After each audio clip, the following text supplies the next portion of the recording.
Welcome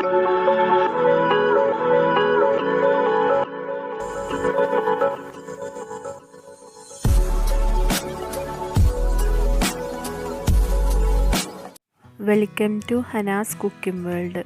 ഇന്ന് Hanas cooking വേൾഡിൽ ഉണ്ടാക്കാൻ പോകുന്നത് ഒരു പൊട്ടാറ്റോ പക്കോവടയാണ്. അപ്പോൾ അതെങ്ങനെ ഉണ്ടാക്കണമെന്ന് നോക്കാം. അപ്പോൾ ഒരു പൊട്ടാറ്റോ ഇവിടെ എടുത്തിട്ടുണ്ട്. അപ്പോൾ നല്ലൊന്ന് ഗ്രേറ്റ് ചെയ്തെടുക്കുക. ഗ്രേറ്റർ വെച്ചിട്ടൊന്ന് ഗ്രേറ്റ് ചെയ്തെടുക്കുക. അപ്പോൾ ഒരു പാത്രത്തിൽ ഞാൻ കുറച്ച് വെള്ളം എടുത്ത് വെച്ചിട്ടുണ്ട്. നല്ല തണുത്ത വെള്ളമാണ്. അപ്പോൾ അതിലേക്ക് നമ്മൾ ആ പൊട്ടാറ്റോ ചേർത്ത് കൊടുക്കുക. എല്ലാം ചേർത്ത് കൊടുക്കുക നമുക്കതിലേക്ക്. അത് അതിന് സ്റ്റാർച്ച് കളയാൻ വേണ്ടിയിട്ടാണ്. ഒരു പൊടി പോലെ ഉണ്ടാകുമ്പോൾ അത് കളയാൻ വേണ്ടിയിട്ടാണ്.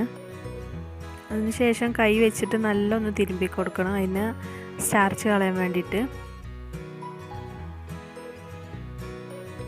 പിന്നെ ഇത് വെള്ളമൊക്കെ കളഞ്ഞ് എടുക്കണം. നല്ലൊന്ന് പിഴിഞ്ഞെടുത്താൽ മതി, വെള്ളം പോയി കിട്ടും. അപ്പോൾ മൊത്തത്തിലെല്ലാം അത് വെള്ളം കളഞ്ഞെടുക്കുക.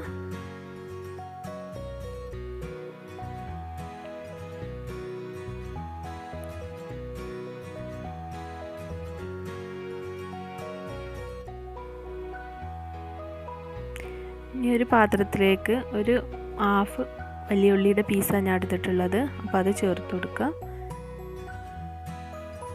പിന്നെ കുറച്ച് കറിവേപ്പില ചേർത്ത് കൊടുക്കുക. ഒരു ടേബിൾ സ്പൂൺ ഉണ്ടാവും, അത് ചേർത്ത് കൊടുക്കുക. കുറച്ച് മല്ലിയില, അതും കുറച്ചേ എടുത്തിട്ടുള്ളൂ. അപ്പോൾ അതും ചേർത്ത് കൊടുക്കുക. അതിന് ശേഷം പച്ചമുളക് എരിവിനനുസരിച്ച് ചേർത്ത് കൊടുക്കുക. ഞാൻ ഇവിടെ ഒന്നേ എടുത്തിട്ടുള്ളൂ. പിന്നെ കുറച്ച് ഇഞ്ചി കട്ട് ചെയ്തിട്ടാണ് കുഴപ്പമില്ല, ഒന്ന് ഗ്രേറ്റ് ചെയ്തിട്ടാണ് ചേർത്ത് കൊടുക്കുന്നത്. പിന്നെ ഒരു ലെമൻ്റെ പകുതി ചേർത്ത് കൊടുക്കുക. കുറച്ച് മുളക് പൊടി ചേർത്ത് കൊടുക്കുക. ഇത് കാശ്മീരി മുളക് പൊടിയാണ് ഞാൻ ഇവിടെ എടുത്തിട്ടുള്ളത്. ഇത് കളറിന് വേണ്ടിയിട്ടാണ് എടുത്തിട്ടുള്ളത്. അപ്പോൾ അത് ചേർത്ത് കൊടുക്കുക. പിന്നെ ആവശ്യത്തിന് ഉപ്പ് ചേർത്ത് കൊടുക്കുക. പിന്നെ കുറച്ച് ബേക്കിംഗ് സോഡ, ഒരു പിഞ്ച് ബേക്കിംഗ് സോഡ ചേർത്ത് കൊടുക്കുക. ഇത് ചേർത്തിട്ട് എല്ലാം ചേർത്തിട്ട് നല്ലൊന്ന് മിക്സ് ചെയ്തെടുക്കണം. നല്ലൊന്ന് മിക്സ് ചെയ്തെടുക്കുക. അപ്പോൾ നല്ല മിക്സ് ആക്കി എടുത്തിട്ടുണ്ട്. ഇപ്പോൾ ഇതിലേക്ക് നമുക്ക് 4 ടേബിൾ സ്പൂൺ മൈദപ്പൊടിയും 1 ടേബിൾ സ്പൂൺ കോൺഫ്ലവറും പാടെ മിക്സ് ചെയ്തിട്ടുള്ള ഒരു മിക്സാണത്. അപ്പോൾ അത് ചേർത്ത് കൊടുത്ത് നല്ലൊന്ന് മിക്സ് ചെയ്ത് കൊടുക്കുക കേട്ടോ. കോൺഫ്ലവർ ചേർക്കുന്നത് നല്ല ക്രിസ്പി ആയി കിട്ടാൻ വേണ്ടിയിട്ടാണ്.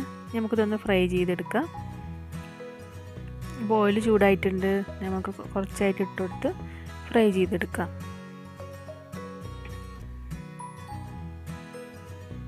ഒരു സൈഡ് ആയിക്കഴിഞ്ഞാൽ നമുക്ക് മറ്റേ സൈഡിലേക്ക് മാറ്റി കൊടുക്കാം. 2 സൈഡും നല്ല വേവിച്ചെടുക്കണം, കാരണം പൊട്ടാറ്റോ വേവാത്തതാണ്. അപ്പോൾ അത്യാവശ്യം ഇട്ടിട്ട് 5 മിനിറ്റ് എന്തായാലും വരും കുക്ക് ചെയ്യാൻ. 2 ഭാഗം ഇട്ടിട്ട് ക്രിസ്പി ആക്കിയിട്ട് എടുക്കുക.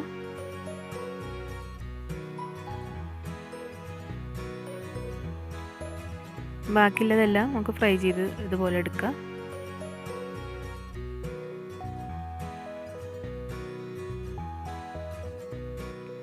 അപ്പോൾ ഇതെല്ലാം ഇവിടെ ഫ്രൈ ചെയ്തെടുത്ത് വെച്ചിട്ടുണ്ട്. നമുക്കൊരു പ്ലേറ്റിലേക്ക് മാറ്റാം. അപ്പോൾ നമ്മൾ പക്കോട റെഡി ആയിട്ടുണ്ട്. അപ്പോൾ ഈ വീഡിയോ നിങ്ങൾക്ക് ഇഷ്ടപ്പെട്ടിട്ടുണ്ടെങ്കിൽ ഒന്ന് ലൈക്ക് ചെയ്യുക, കമൻറ്റ് ചെയ്യുക.